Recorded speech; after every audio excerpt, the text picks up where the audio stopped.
So, today I want to talk about food prices. Food prices are on the rise. No matter where you live in the United States, and truthfully, most other parts of the globe as well, the price that you pay for food and groceries has likely gotten higher since the start of the pandemic, and definitely much higher in this past year alone.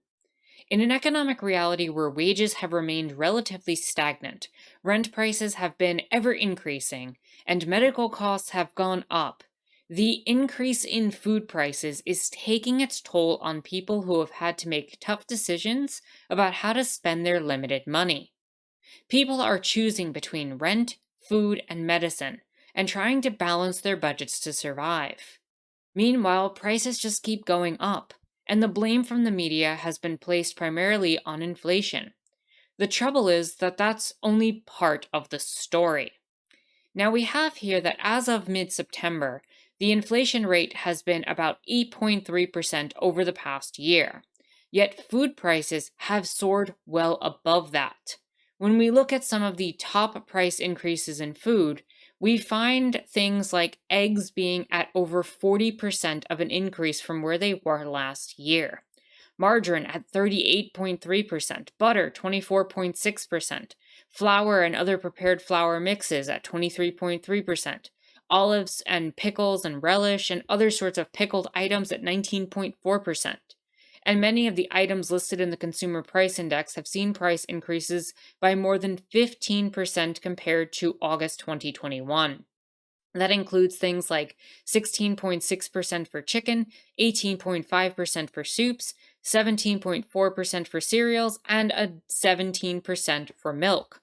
When we look at some others, we find that in the sections for meat and dairy, that all of these are above 17%, with eggs, butter, frankfurters, lunch meats, fresh and frozen chicken parts, and fresh milk other than whole. Meanwhile, pantry staples like flour, coffee, cereals, white bread, sugar and sugar substitutes, rice, pasta, cornmeal, and peanut butter all are over 15% increases. And when it comes to fruits and vegetables, we're seeing around 17% increases. And that's not even factoring in that certain companies have been shrinking the size of their packages that they're selling for the exact same price, and many are also decreasing the quality of their ingredients in order to save money. Now, the trouble with all of this, especially these massive price increases, is that they're higher than the inflation rate. Anytime that you see a price increase that's more than inflation, that's price gouging. This means that the companies who are selling these food products are taking advantage of the increased price from inflation and the increased cost of doing business and raising prices even more to generate further profit. A lot of these foods are considered to be staple foods, and their demand is virtually inelastic. People are going to pay what they have to for these items, and so these are the areas that these companies have chosen to squeeze that much more from people who are already struggling. So, how have people generally been responding to this? Well, they've been more or less cutting back on spending. Nearly 3 out of 4 people surveyed said that they cut back on spending in the last 6 months in response to economic conditions. More than a quarter say they had to rely on savings in order to make ends meet. A number of people have eaten out less, drove less, or tried to carpool to save on gas, cut back on food and groceries, which is a very disturbing number. 39% have cut back on food or groceries. 35% skipped a vacation or changed travel plans, 18% have skipped doctor's visits, and 72% of people surveyed cut at least one of these things or cut back on some form of all of these things.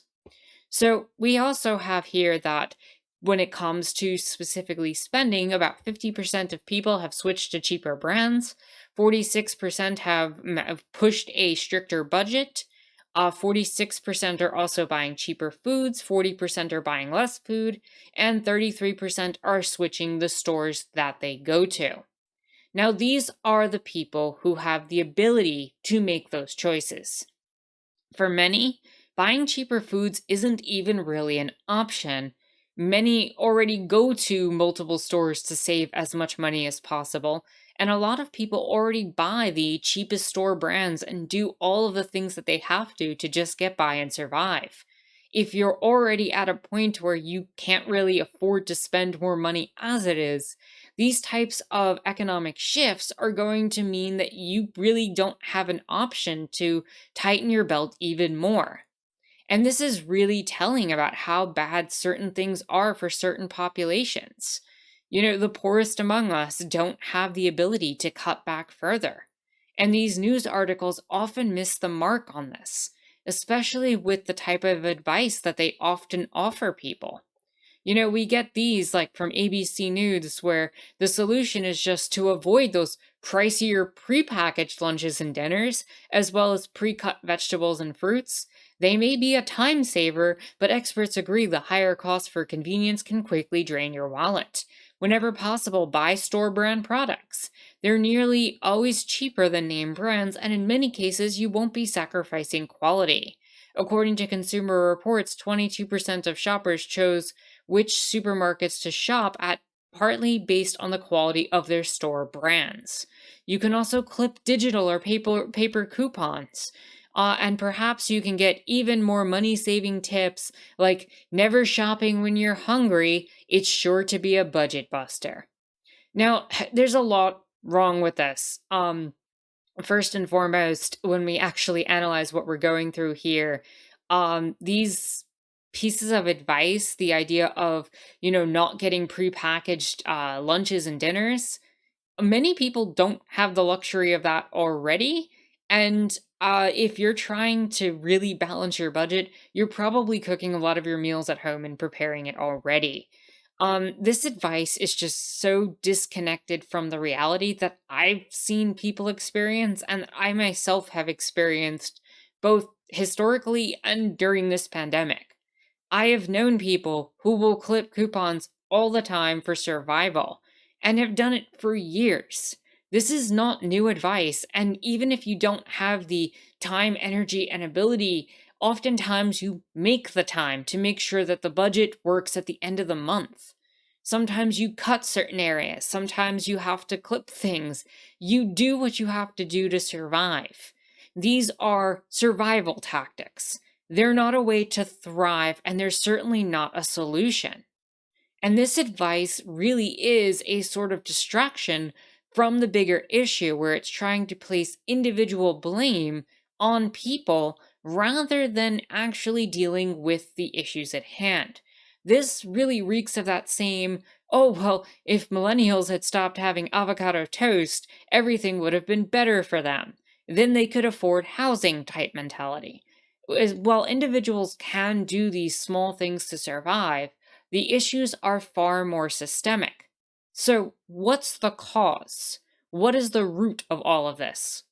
Well, the common narrative for our current predicament is that food prices are being affected by global events, such as things like the war in the Ukraine, which affects the cost of wheat and other commodities. Prices also reflect the impact of natural disasters like crop killing droughts and diseases such as avian flu, which have constrained the supply of eggs and turkeys.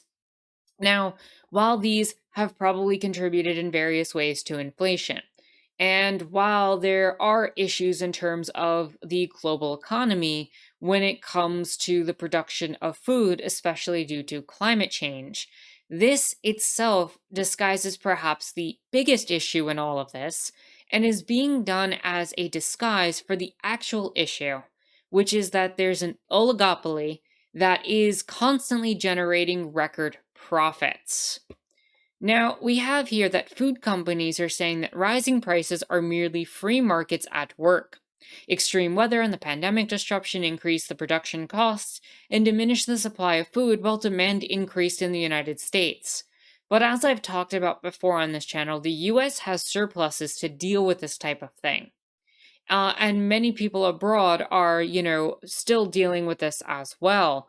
But the US, for sure, has surpluses to deal with a lot of this type of reality. They can also activate some of the people that they tell not to produce crops and tell them to start producing them when we get these type of events happening. So, in fact, the largest publicly traded companies during all of this have still made higher than average profits, and in fact have been making record breaking profits. Such record earnings suggest that food companies have sufficient market power to pass all their higher costs and then some onto consumers. So even if inflation had gone up 8%, they didn't have to raise prices by 8%. Theoretically, they could have raised it at 4 or 5% and taken a small hit to their profits. Every time that we see this again, we need to recognize that every percentage point over 8% is in fact them extorting people.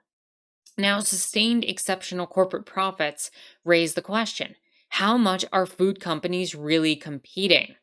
And when we look further into this, we find that there's evidence that monopolistic market structures are making things worse. This is an article from back in 2021 that was talking about this, and things have not changed. In fact, they've only gotten worse in the past year. Food production has consolidated dramatically since the 1970s, after changes in antitrust policies allowed more companies to buy up their competitors. Depending on who you ask, antitrust practitioners say markets are oligopolistic or dangerously concentrated when the top four firms control 40 to 50% of the market or more. Higher levels of concentration give businesses more power to set prices and increase the likelihood of price fixing or market manipulation. Today, the top four corporations control more than 60% of the US market for pork, coffee, cookies, beer, and bread. In beef processing, baby food, pasta, and soda, the top four companies control more than 80% of the US market. So there's one clear indicator of excessive monopolistic power, these record breaking corporate profits. If food rising costs only reflected higher production costs, economists wouldn't expect net profits to rise. Yet they're at historic levels. Non finance corporations are reporting their largest profit margins in 60 years. And so this is what we're seeing, where the net profit for margins of meat companies like Tyson Foods and Seaboard are up 300%. Tyson earned $1.36 billion in the 2021 fourth quarter, more than twice as much as 2020. Meanwhile, McDonald's, Coca-Cola, Kraft, and Heinz reported better than expected fourth quarter profits. Analysis of corporate earnings called by Business Insider and More Perfect Union reveal that food corporations such as Pepsi, Kroger, and Kellogg's are actually bragging to their investors about their ability to increase prices. Tyson told their investors that their pricing actions more than offset the higher cost of goods, and that the chairman of the Federal Reserve has actually acknowledged at the Senate Banking Committee hearing on January 11th of 2022 that companies are raising prices because they can. So what we really have here going on is that there is an oligopoly verging on a monopoly, with those market shares having 80% of the market in certain products. That is price gouging people, knowing that they will pay what they have to for the food that they want and need to survive. Meanwhile, the media reflects this as if it's an issue of personal responsibility and espouses personal responsibility narratives and blames all of this really on things that have been caused by both nationalism and capitalism, and treat them as the symptoms but never address the actual root causes of what's going on. And we shouldn't even be surprised that this is happening at the end of the day, because this trend towards monopoly is the end goal for capitalism.